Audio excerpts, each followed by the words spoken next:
welcome to Airmagination presents Hip Hop Airbrushing Volume 2 with my boy Dre Stomp from Tangible Thoughts. Now you've seen Dre's work in various videos, publications.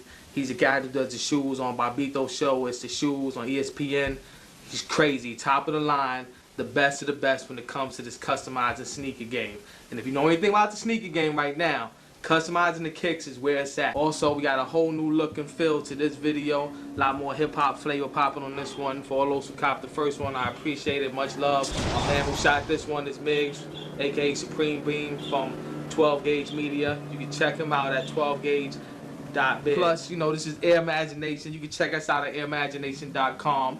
Also, we are the creators and owners of soulhoodclothing.com, such as this stack paper. Got a whole bunch of crazy shirts for men and females.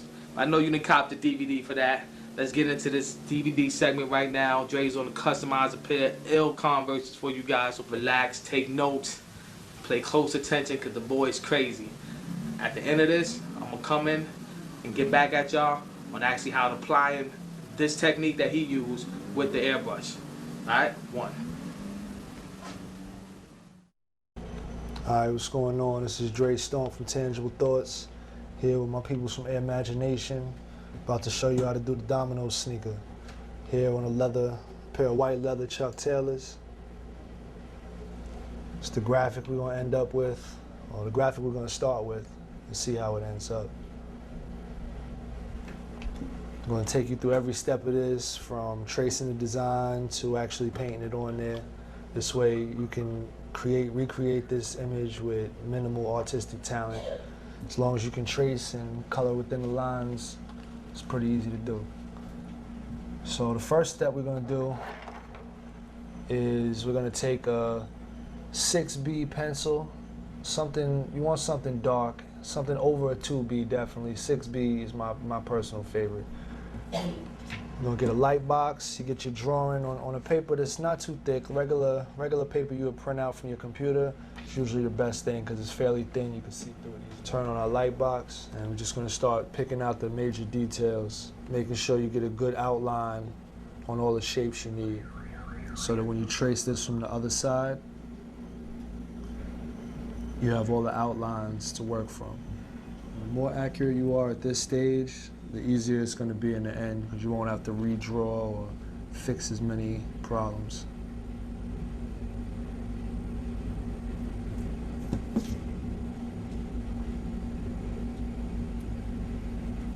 And if you don't have a light box, you can hold your paper up to the window or up to your TV screen if you want to. Anything that's going to allow you to see through this easily. All right, so now we're coming to the end of the tracing. You just want to make sure you have at least all of your darkest areas, your deepest shadows, the boldest lines outlined, so you can really see the shape once you trace it on the other edge. What you're going to end up with is just pretty much a framework of what's on the other side. It doesn't even have to be as detailed as that, but the more detail you have at this stage, the better it's going to be at the end. Though some of the stuff in here, some of the details of the wrinkles of the hand, when you're first starting off, you might want to just trace the outline and leave some of that open, because all of that's going to get filled in on the actual sneaker. All that lead is going to build up, and it's just going to look like a mess, and you're not going to be able to pick out the details from it. So you want to try and leave it as open as you can until you get a little bit better. And the next stage is you want to clean your sneaker, the area you're about to paint. Make sure there's no oils from your fingers or dirt or the factory finish that the sneakers come with, so that they don't get dirty so quickly. I'm going to take some cotton swabs, and you can do this with anything from soapy water if you're going to be working. All right, like this situation here, we're going to keep this white as the background color, so we don't want to tear up this finish too much. So we're just going to use a soapy water solution. You can use cotton swabs. You can use a sponge, one of those sponges with the like scouring pad back works really well. And you're just going to make passes over the area you're going to paint, and if you don't clean everything the same, some parts will beat up, some parts will soak in. So you just want to make sure that everything is nice and clean. Better to overdo it than to leave an area. All right. Now we're just gonna let that dry, and then once this is fully dry, we're gonna take our tracing, tape it onto the sneaker, and start applying it. Now you want to be careful, keeping your design in mind, what kind of a finish you want to keep the leather in. If I was going to cover this whole sneaker with an image and not show very much of the white through it, I would make sure I would use the acetone or one of the stronger preparers and strip this whole white off. It comes down to like a kind of a dull gray color once you scour it away. But because I'm keeping the white background, we're going to work with the soapy water for now. Now, you're going to need some kind of tape. Here we have a clear like packing tape or a clear masking tape. You can use regular Scotch tape, that's fine. With the Scotch tape, you're just going to tape around the edges so that it sticks to the sneaker. But with this, we're going to cover the whole front so that while we're tracing, the pencil doesn't poke through the paper. You want to make sure you measure out where on the sneaker the artwork is going to come, and you want to figure out where on the sneaker the artwork is going to lie, and then you want to cut out as much of the unnecessary pieces as you can so that the tape will have somewhere to stick to the leather. So I'm just going to go in and cut in between. Don't want to do that on my light box.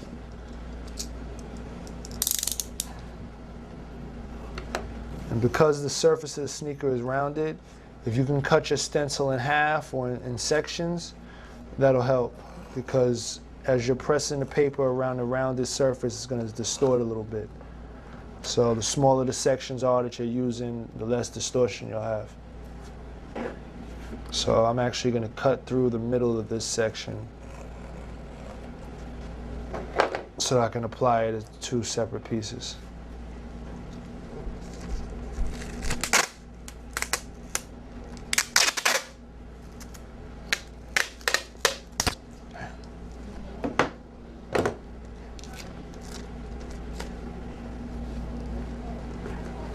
Now on some of your more sensitive leathers, the real fine leather, the tape might actually lift up the pigment that's already there, so you want to be careful with that. In this situation, anywhere it tears up, I'm just going to paint over anyway, but you should be aware. Now if the sections you're tracing with are small enough, you can do it without the tape, but the tape usually helps just to keep everything in place, because once those lines get out of place, you have to start all over again, clean the sneaker.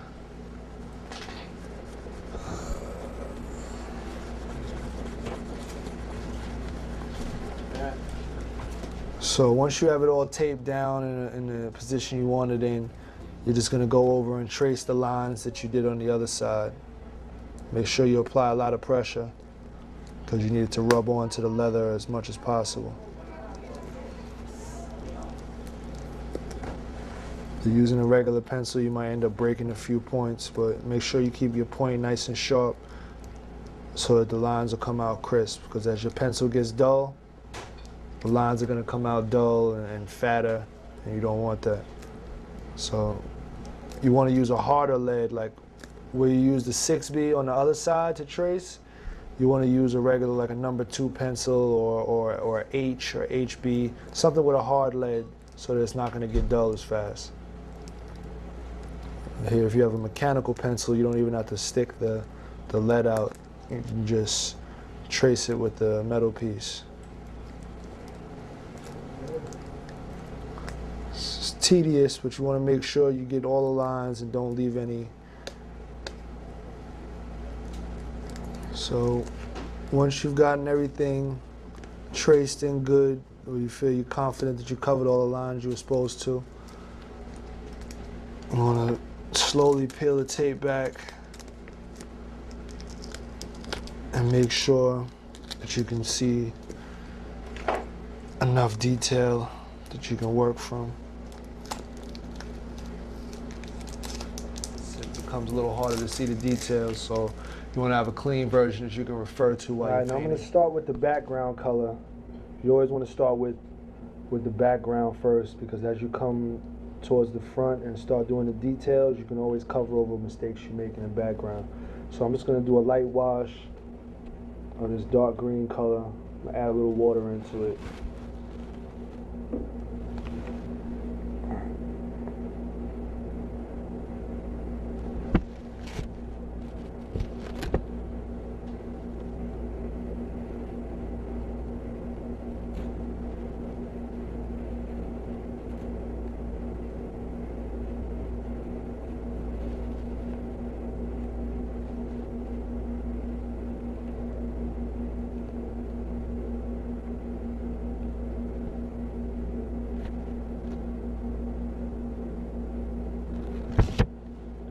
Now I'm just going to fade it out, adding water.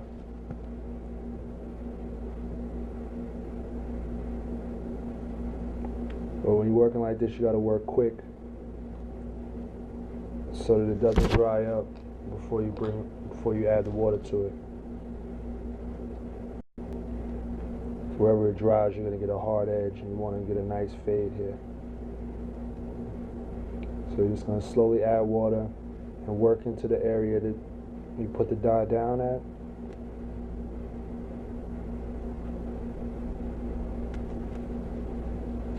And you want to slowly fade it out.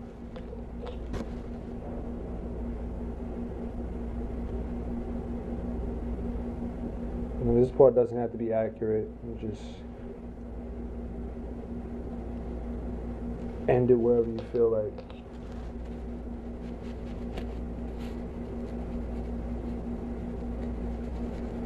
I'm going to be going over this with several layers.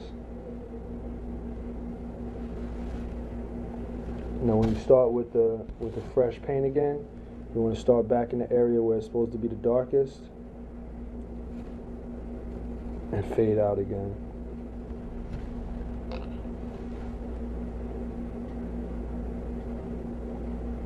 And you can practice this technique on paper first if you don't want to jump right into experimenting on your sneaker.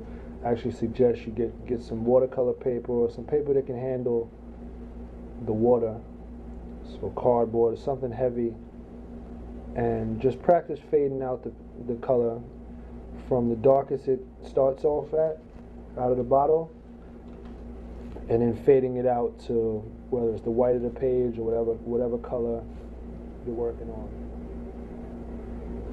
Make sure the paint doesn't pool up anywhere, because when that dries, it's going to have a different thickness.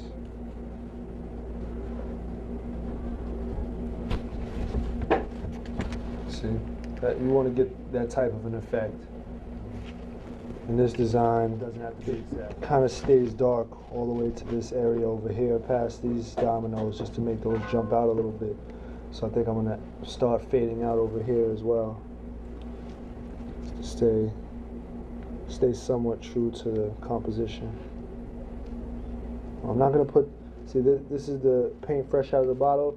I'm not going to put that down right there because I want that to be a kind of a mid-tone green.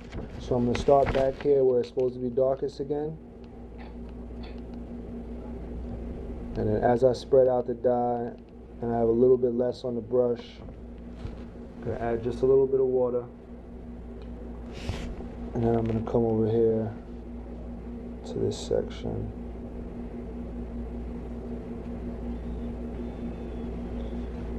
Now you always want to be careful when you're fading or painting around the stitching, because the stitching will absorb the dye and bleed into areas that you might not want colored.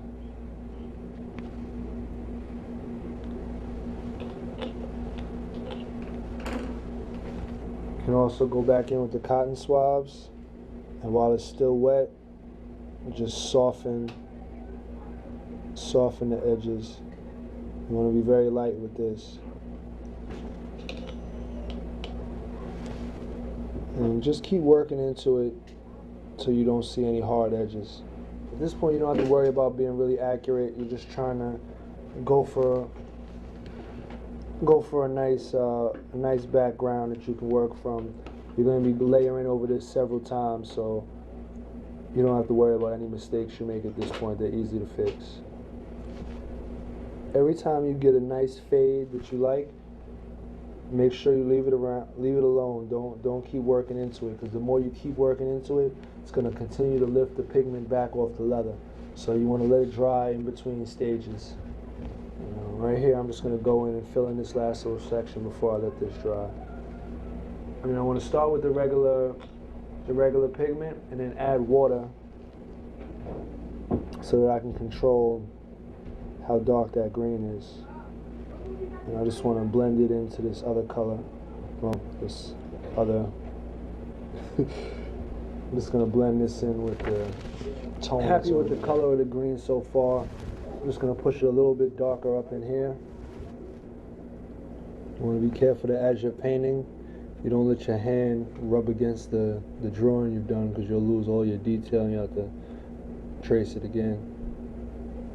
Alright, that's fine for now. You can always go back in, darken it later once it's dry.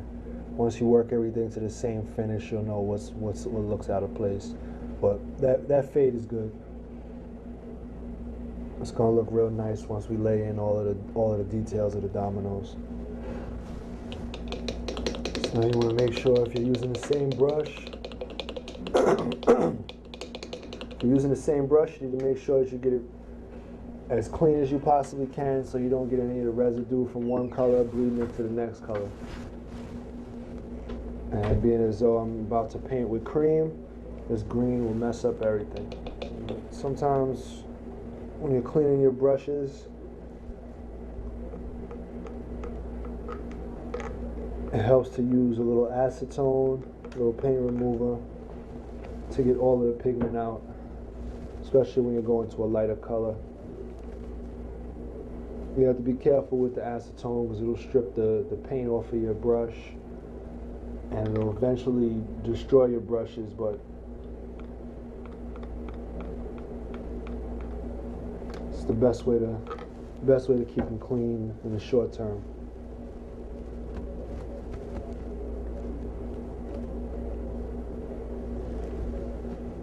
If you want to take care of your brushes and really clean them properly, you need to get saddle soap, or check your different art stores for brush cleaner, and they'll have brush cleaners that are a lot more friendly to the brushes.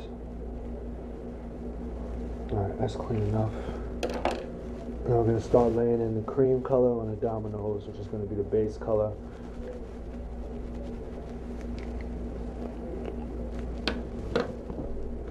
Now this cream, because it has so much white in it, is going to cover a lot quicker than the green did. The green is a lot more transparent. And I'm going to start with this one over here.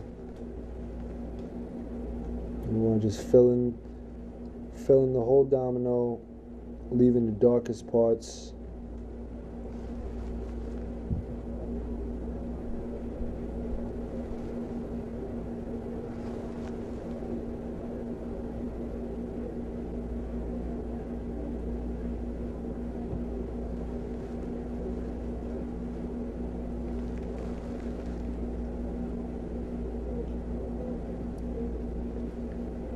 You're gonna have some streaks even with a color that coats as thickly as this does, and you don't want to try and fill it all in one coat.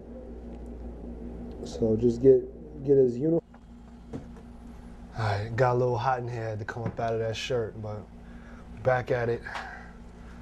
About to start rendering some more of the details on these dominoes and then get into the hand before any of the paint really dries. This way it'll all dry at the same time and look more uniform.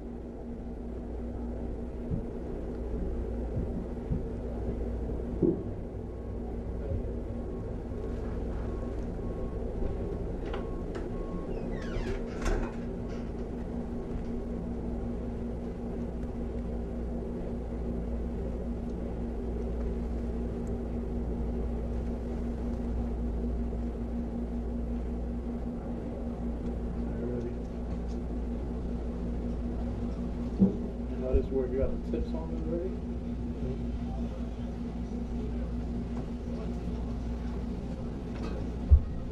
Right now I'm just finishing up the cream color. It's probably gonna need another coat or two just to get everything solid, but after you get everything to the same level, you're just gonna let it dry. Come back and so I'm gonna start with the dark brown out of the bottle. And we're gonna add some, we're gonna do all of this with washes, so we don't want any solid color. And just tints. See, that's coming out too dark, so we're gonna add some more water. You wanna still see the cream through it and just darken it up with the brown. I'm gonna do the same thing to add shadow on all the dominoes that are in shadow. You wanna make sure you drop in all the shadow areas where the light, opposite where the light is coming. So in this picture, most of the light is coming from above, so all of the undersides of the dominoes need to be in shadow. So once you've laid in all of the shadows, and you let that dry, and we can move on to the next stage. Now, some of these areas aren't quite as dark as they need to go, so now I'm going back in and just pushing the shadows a little bit more. So then when I come in with the highlights, everything will pop out a little better. You want to do this a little bit at a time, because the more you scrub at it, the more it's going to lift up the color that's already under there. So you just want to tint it a little bit each time, let it dry, and come back to it. All right, so right now I got a pretty good shadows on all the dominoes. I think I'm going to go back into it with a little tint of green, because in the original reference, it's not so much as brown as it has a little bit of that background color. So I'm going to add a little bit of that green wash to balance it out a little bit with the background before I start the hand. I'm gonna use this light green here and just do some washes to tint the brown so it doesn't look so monochromatic. All the colors I'm using now, I'm adding water to, because I don't want anything to be solid. It's just tints. See how it just gives it the color more depth.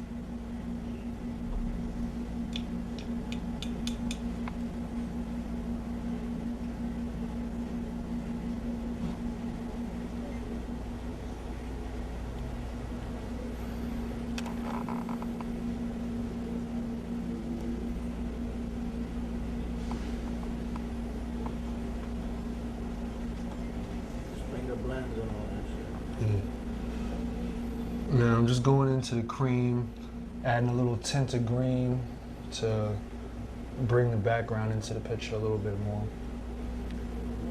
Because when you have one color next to another color, you get reflections, and the light kind of blends off one material onto the next. So if you have a white domino on a green table, you're going to get little tints of green in the dominoes when you look at that dry. So this is just gonna make it go back into the shadows one more time before I do the details.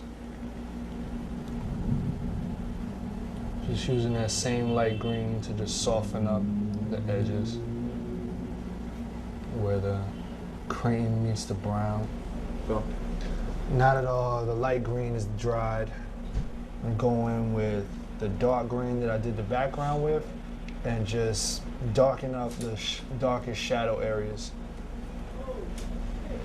So what I'm doing now is just giving a little bit more depth to the shadows with this darkest green color.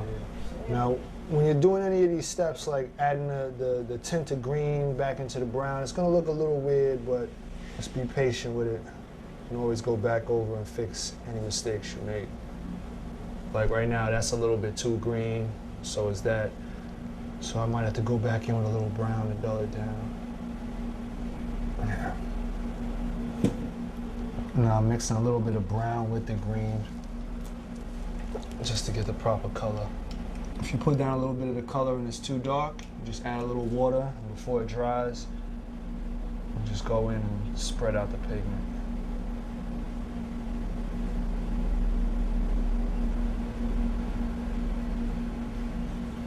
I'm just hitting a couple of the areas that look like they could be a little bit darker. And when that dries, I'll go in with, when that dries, I'll start on the hand. And that'll be the last thing I'll do before I do the details of the domino spots. Because You can always darken it or lighten it, but this is just the easiest for me to start. It's basically going to be kind of the middle color you see in there. Then when I come back in with the darker color for the shadows, it should balance it out. Then I can just go in with a lighter cream color and do the last details. See, this color is somewhat transparent, so you can still see your pencil marks through it. That's good enough for a first coat. You don't have to get it opaque. In fact, getting it opaque at this point would hurt you because you wouldn't be able to see the pencil marks, and you'd have to basically draw the whole thing with the paintbrush.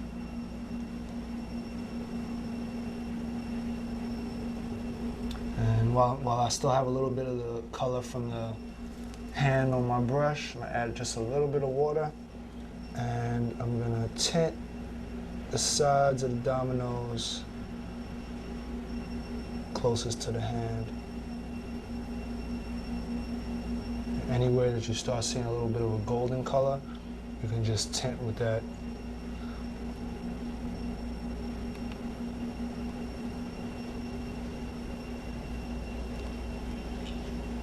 All right, so now we're starting it on the hand with the dark brown to lay in all of the deepest shadow areas. Once again, mixing with the water. Starting from the darkest areas, we're gonna wash down to the lightest areas, leaving a little room to always go in with the solid pigment at the end and make it darker. Just following the picture, only putting in those dark areas. As I'm adding the water, it's thinning out, and I can blend it to the color I put down first. It's always best to work up to the darkest dark slowly, because you can always go darker. I'm just going in with the darkest color, pulling out the shadows and the knuckles. If you go out of the lines a little bit while it's still wet, you can either brush it off with your finger or a Q-tip, cotton swab. So that line is too dark, but just brush off a little of the pigment on some paper. And you can go back in and lift up what you already put down there while it's still wet. Now I'm finally coming in with the solid pigment without any water. I'm just adding some of the deepest shadows, which I'll soften up in a second with some water.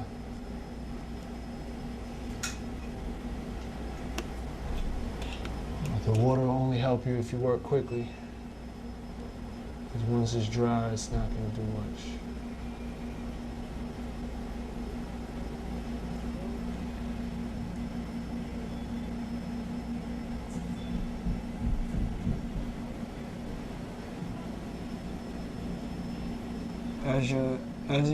As you're painting and the pigment starts to lay down on the leather there, you'll notice that your strokes will get lighter and lighter. And then you can move around in the whole sneaker to places you see that might need a little touch up. Sharpening everything up a little bit. Being more careful where you place your darks next to your lights. Just defining the fingertips a little bit.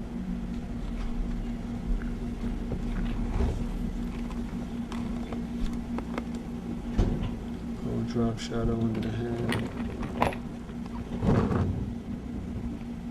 Now I'm starting to indicate a little more texture in the back of the hand by just dabbing the brush on the surface very lightly.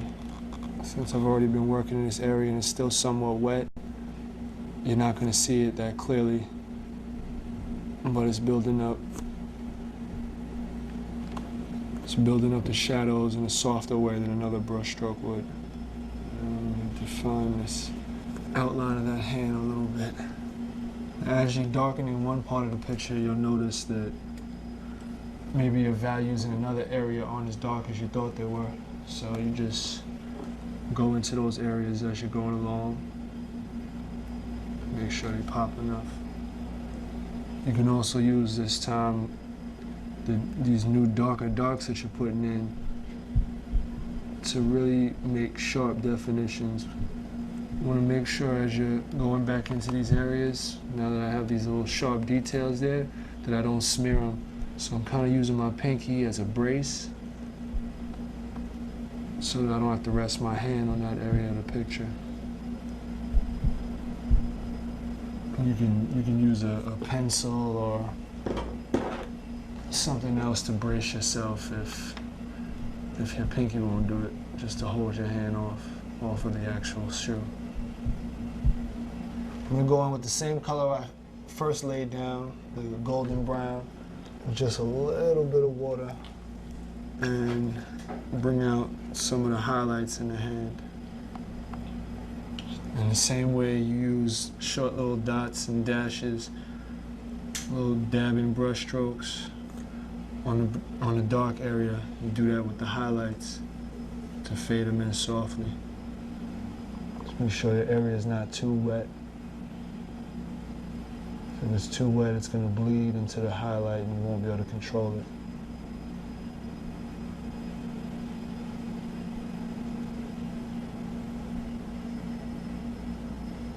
I'm going to go in and do the brighter highlights.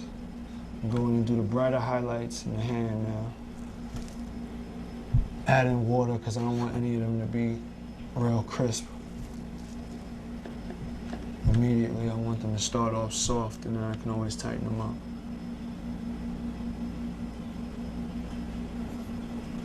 Now for these details, you need to make sure you have a very thin brush. Usually a 1 or a 2 or a 0 even. This is a 2, and it comes to a real fine point.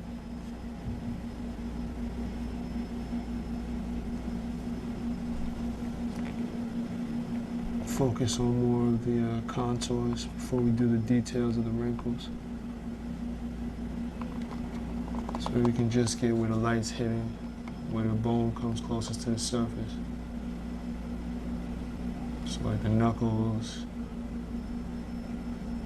Alright, now I'm gonna go in with the cream that I started the dominoes with and just start pulling out the highlights and sharpening the shape.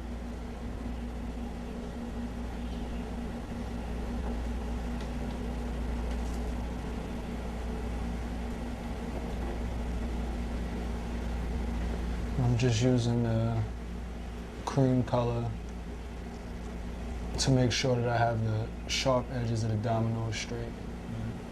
You know, I'm just going in with the cream color, slightly watered down, to get some of the reflections on this biggest domino. All right, now I'm going to start with the black dots on the dominoes.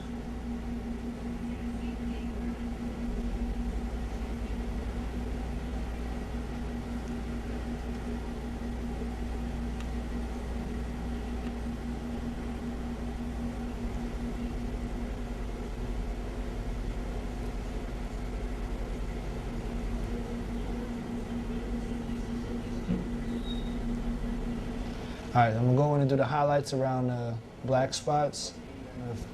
Tighten up this hand a little bit more. Then the last step is these cracks, and then we'll be done. For the brightest highlights, I'm gonna use white for the first time. You wanna put your highlight just at the very edge where the white meets the black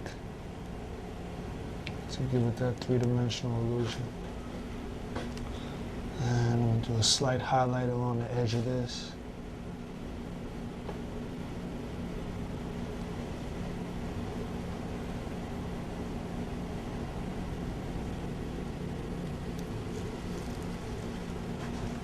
Coming to the end of the white highlights, just making everything stand out a little bit more.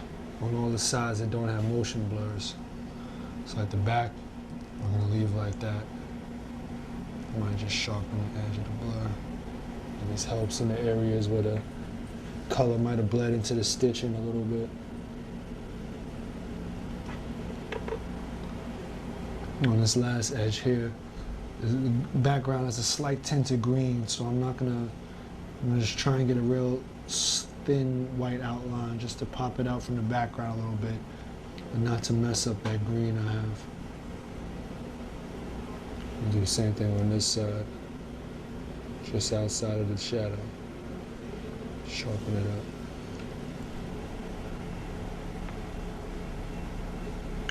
And this is when you're gonna fix all your little mistakes.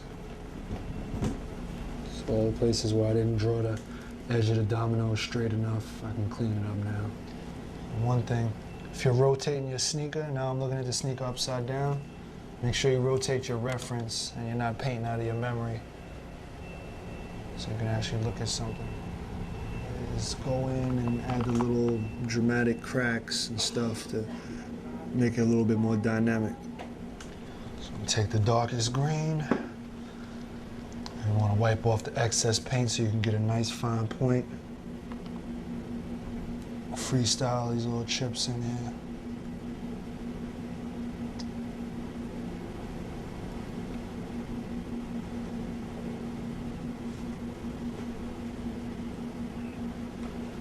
I'm even going to go and add a couple of little chips that aren't there, just to make it look a little more dramatic. Now, a couple of cracks and we're done. You want to do these quickly so the lines don't get too thick.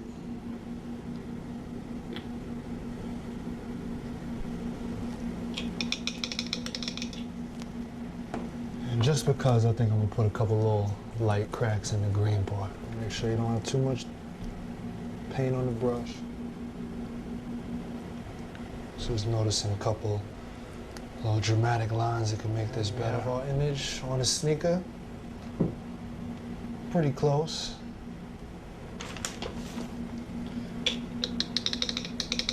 So there you have it. I'm Dre Stomp from Tangible Thoughts, and shout out to my man Scorp, Airmagination. We out. I tell you, boy, it's crazy. Sneakers is fire. I told y'all to come back at the end for all my airbrushes out there and show you guys how to apply this dye the same way he did. His choice is actually, you know, the acrylic brush, but we're going to get into it with the airbrush. Basically, take your basic sneaker. Same thing. You got to take off that little finish that the factory puts on these sneakers. So you're just going to grab some pure acetone, little cotton swab, Q-tip, whatever your preference is. You just want to just take off the initial, that little shine that it has naturally. That way it's going to allow the dye to actually adhere to the leather and not to the coating. You see, as it come off, you get a little bit of the dye. But it's also taking the coating. You have like a little matte, little semi-matte finish. Don't overwork this process because you don't want to take off all of the black leather dye. Okay, that's good enough. You're going to let that dry. So take a couple seconds to dry. Plug in the airbrush. You know, Iwata clips, whatever your preference is. I just prefer Iwata. Basically, the dyes that Dre uses, liquid, very thin, even actually thinner than the typical paint that we use as airbrush artists, like the Createx or Aquaflow. If you're working on t-shirts or canvas, this would be about as thin as you would do. You would thin out Createx if you was trying to do some work on illustration, some illustration board or a car. So keep that in mind. Since you're working on a material that actually isn't absorbent, like a t-shirt or a canvas, you want to make sure that first of all that your airbrush is at about 30 psi's. You want low pressure. You don't want to avoid overspray and spidering. If you're not familiar with the term spidering is basically when you put too much paint onto a flat surface and it just starts like pittering out on the sides, looking like little spider legs. Another thing too, Dre didn't do this because he was using a paintbrush, but if you want a real sharp look to your artwork on sneakers and your airbrushing, take masking tape. And you might want to just cover up the sole or any other part of the sneaker that you don't want the paint to go on. Once again, this is just to compensate for any extra overspray that might seep through. Alright, now I'm not going to do a full design on this. I'm basically just going to show you how simple it is to lay the paint, the dye onto the sneaker. We'll go with the white. Shake it up a little bit. That's my pressure. I have a theme that I'm going to do with the sneakers later. So I'm just going to put a white almost like working on a t-shirt. You want to put a white base on anything black so that your colors will come up.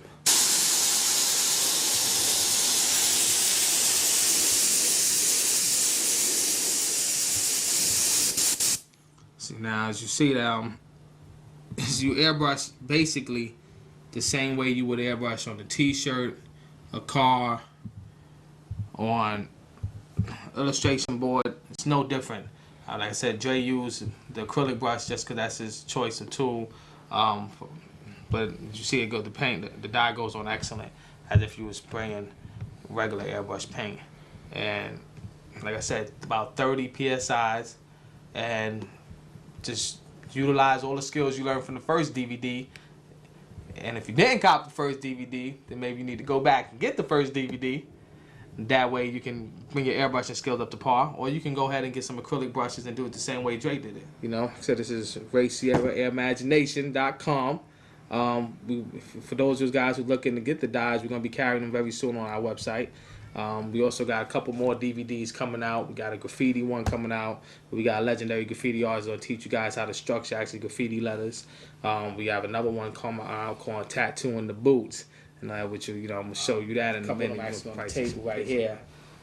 Now we say tattooing the boot. Don't mean to go out there and get yourself a tattoo machine and just try to go out there and tattoo any pair of boots. Now it means you're gonna have to cop this DVD and see exactly how we do this, because it is a unique way of actually tattooing these boots, to make sure that you don't damage them. And there's just so much more things to come. We got a portrait DVD coming. We're trying to put out maybe another 1 or 2 before the end of this year. I appreciate you copping this DVD. Once again, visit us at Airmagination.com. Visit Dre Stomp at TangibleThoughts.com. And you can visit my boy Mig, Supreme Beam, at 12gauge.biz. I also like to shout out my whole Airmagination team, Mikey, Pito, my man Burns from Soul Hood, Kelvis, Big Alex, everybody else out there who bought and supported the DVD, Fight Club, B Club. I'll see you over there. We got more coming to you real soon. Just keep supporting. Love you, alright? Oh yeah, I had to come back. It's like a little PS to it, just in case y'all didn't know. You know what I'm saying? It's Airmagination.com, but also we are the founders, owners of SoulHoodClothing.com. Shirts such as this, and you'll see a couple more shirts flick out as as the credit comes in and everything. But you go to SoulHoodClothing.com. We got clothing for females, guys, and it's the realest shirts that's out there in the market. Straight gutter. Alright? SoulHoodClothing.com. Airmagination 1.